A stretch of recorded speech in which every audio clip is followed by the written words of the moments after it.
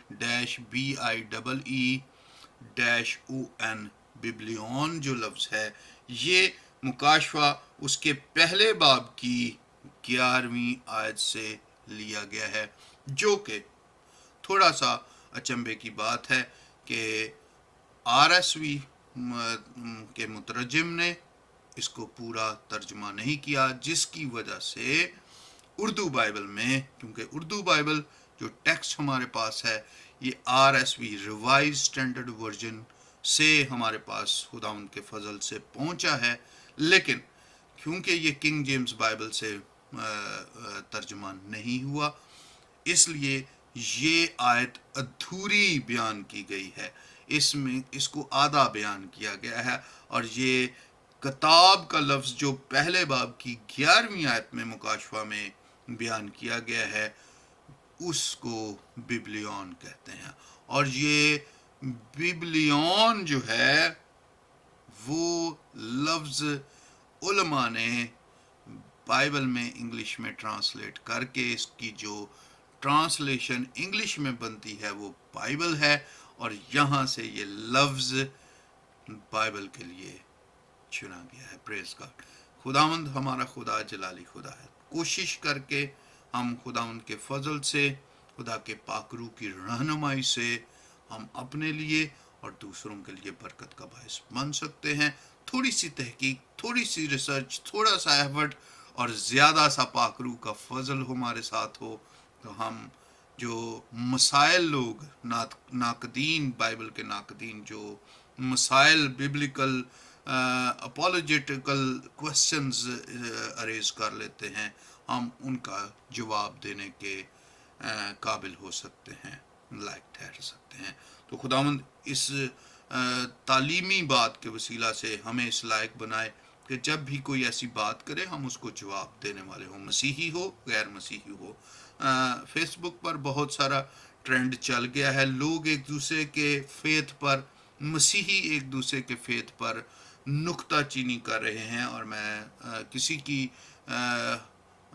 حقارت نہیں کرنا چاہتا, اور میں نہ کسی کو برا یا اچھا کہنا چاہتا ہوں. سبھی اچھے ہیں, سبھی, لیکن آپ اپنے موقف کو بیان کیجئے. کسی کی میں کل ایک بھائی کو سن رہا تھا, وہ کسی کے موقف کو رد کر رہے تھے, لیکن خود بائبل کے غلط ریفرنس دے رہے تھے. وہ افسیوں دوسرے باب کی 8ویں اور 9ویں آیت کوڈ کر کے بیان کر رہے تھے کہ یہ رومیوں کے خط میں لکھا ہوا. بھائی جی, ایسا اگر کرنا ہے تو پہلے خود پڑھیے, خود ٹھیک ریفرنس استعمال کرنے سیکھیں, پھر کسی کو رد کیجیے. آپ کو خود پتہ نہیں کہ وہ بائبل میں کہاں پر مدرج ہے, اور آپ ریفرنس دیتے چلے جا رہے ہیں کہ یہ رومیوں کے خط میں شاید لکھا ہے. شاید والی کون سی بات؟ جب بائبل مقدس کی بات آ جاتی ہے تو میں ایک بائبل مقدس کا سنجیدہ طالب علم ہوتے ہوئے یہ بیان کرنا چاہتے ہیں, ایف اینڈ بٹس نہ لگائیں, اگر مگر نہ لگائیں. آپ کو حتمی پتہ ہونا چاہیے, اس کے بغیر سوشل میڈیا پر اس طرح کی بات کرنا باعث برکت ہونے کی بجائے باعث ندامت ہو سکتی ہے کسی کے لیے بھی. اور میں اس شخصیت کی بات نہیں کرتا, شخصیت کوئی معنی نہیں رکھتی, کلام معنی رکھتا.